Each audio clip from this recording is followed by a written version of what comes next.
আলহামদুলিল্লাহ, আপনাদের মাঝে আরো একটা ব্রিজ দেখাবো। এটাও কিন্তু কাঠের ব্রিজ, আর এই ব্রিজটাও কিন্তু কপোতাক্ষ নদীর উপরে নির্মিত।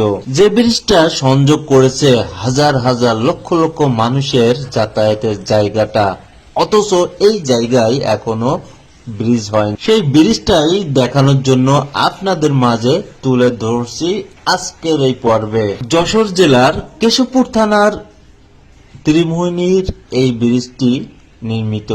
এখানে দেয়ারা দিয়ে ত্রিমোহিনীর এই প্রান্তে ও প্রান্তে হাজার হাজার লক্ষ লক্ষ লোক কিন্তু পারাপার হয় এই কাঠের ব্রিজটা দিয়ে। অথচ এই ব্রিজটা এখনো পর্যন্ত কাঠেরই পড়ে আছে।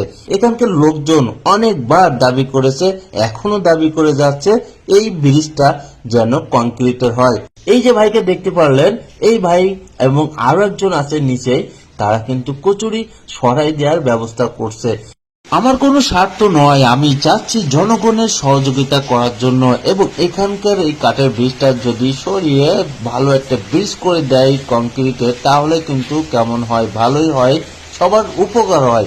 আর এটা আমাদের জন্য কাম্য, সবার আশা করা। যদি আপনাদের ভালো লেগে থাকে আমার ভিডিওটা শেয়ার করে দেবেন, যেন 10 জন দেখতে পারে। ধন্যবাদ।